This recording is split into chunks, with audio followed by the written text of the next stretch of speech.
Alright everyone, it's been a long time before I've done a YouTube video. I've still been into the silver thing, just on other, I've stopped doing so much YouTube and am more active on forums and different Facebook groups and things. But, coming back to you with a video, gonna try to start getting back into this a little bit. Just asking your opinion of privately minted, very numismatic, high premium rounds. Here's some examples here I have. This has been what I've really been focusing on. I have almost no eagles or maples or semi-numismatic. All my stuff is definitely stuff like this, or even some government high numismatic stuff. So I don't have as many ounces as many, but I have the more numismatic items, or I don't even know if that's the correct term with privately minted. But especially with how prices have been going over the past few years, these definitely, I see a lot more potential in numismatic items than in straight bullion. If you were to buy bullion when silver was $30 an ounce a few years ago, now you're down to 16 an ounce. That's, a huge loss. But a lot of times it seems numismatic items, maybe more so with the government things, but they definitely hold their premium a lot nicer. Let's see here. Here we have 2014. This is a Liberty's Glory round, designed by Gary Marks, sculpted by Heidi Wastwheat. Well, before I start showing these, let me start talking about what I like and dislike about these, and I'd love to hear what you guys think as well.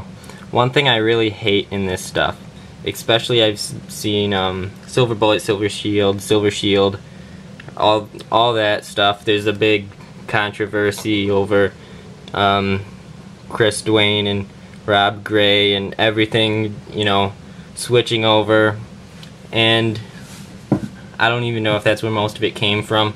But what I really hate is how they take one design and make 20 coins out of it. Like the Freedom Girl, for example. There's regular Freedom Girl, I've got one here, and then they've got the Proof Freedom Girl. Here's a signed example I have. And then, they've got the Copper Freedom Girl, and I don't mind, if they do a copper, a Proof Silver, BU Strike Silver, and a gold or something, because you all know the difference. But what I don't like is how they'll come out in one year to say a double obverse, or they'll do a 2013, and that'll get nice and rare, and then they'll come out and mint another one and just have a 2014 date or a 2015 date, and it just gets all crazy. And when you want to sell something, it would be nice to say, I've got a Freedom Girl to sell, what do you want me to pay for it? And then your potential buyer there has to say, okay, do you got the copper, the silver proof, what date do you have? Is it the double obverse? And it's just all crazy and hard to keep track of, and it kind of kills it for me as a collector thing. But moving on from that, here's some newer things. The SBSS stuff, or Silver Shield now I think it is.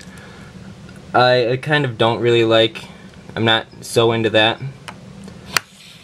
But some newer private mints popping up that I definitely am into. And this, I'm starting to see the same thing in this as well.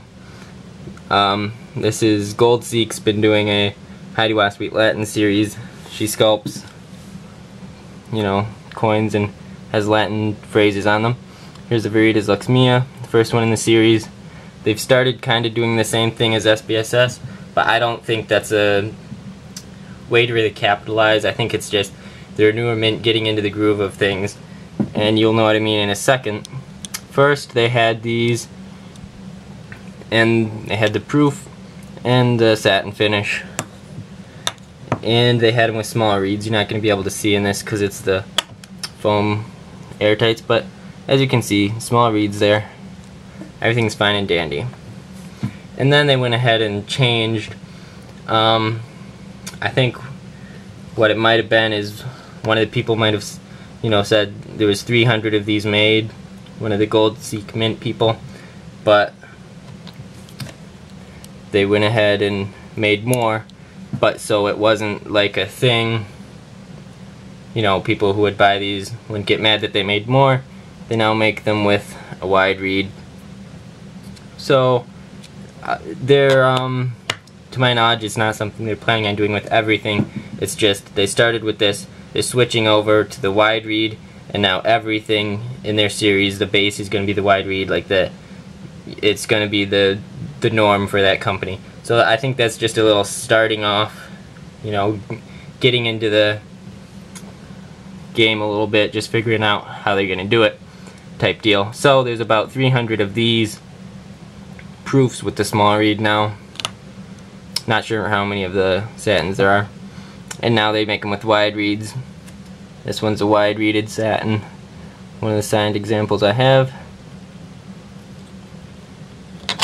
And this here, in the proof, is actually in the wide reed's actually a much nicer strike. As you can see, here's the first variety, the small reed. Look at the hair, the detail, it's nice. It still looks very good, but here is the second variety. As you can see, it's a much clearer, crisper, more detailed strike.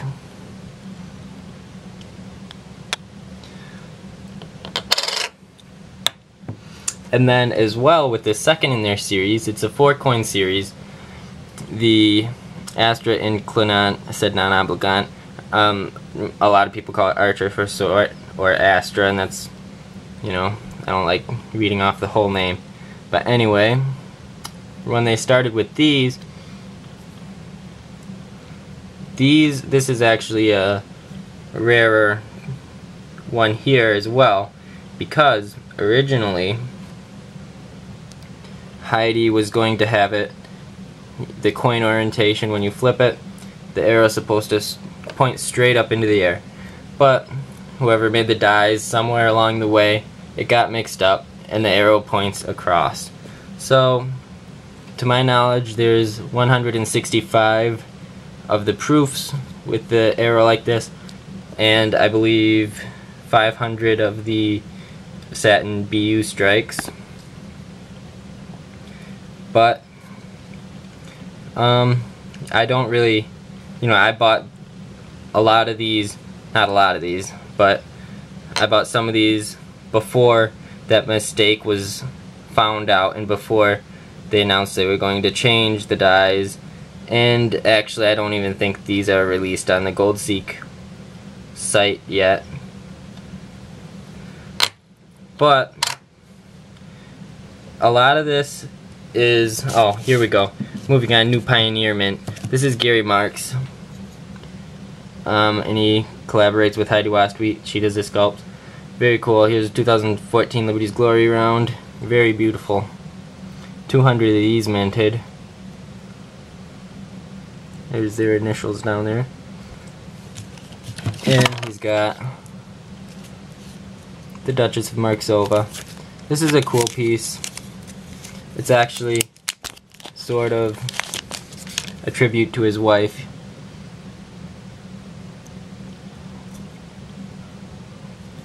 And there are 80 of these minted, with 20 of them being gold enhanced, and I've got one of these out I can show. These are pretty cool. So this is just showing some examples. I've got these, just picked these up, some of the Royal Silver Company's blue-throated macaws. But these are just some examples of privately minted, highly numismatic items. Maybe not so much the BU versions of these, unless they're signed, like I have some. But just kind of showing some examples, saying what I like and dislike in privately minted silver, and asking what you all think. And if you're stacking for an SHTF scenario, obviously this isn't going to be the way to go for you, but personally I'm in it for the joy of collecting is one thing, because of I do like this and I like to hold it and look at it, but also for shorter term flips and profits that way. And I don't want to worry about, for me it's easier to buy something with a high premium and sell it for a higher premium than it is to buy a piece of generic silver and then have to wait for spot price to go up and up and up before I make a decent profit. But those are just some of my thoughts and a little bit of rambling, showing some of my stuff. And I want to ask all you what you think. If you think it's a good idea to get into this stuff, or if you like to stay with the more generic things, and what you like and dislike, and what you would like to see more of in these private mints. Thanks for watching. Like, comment, subscribe.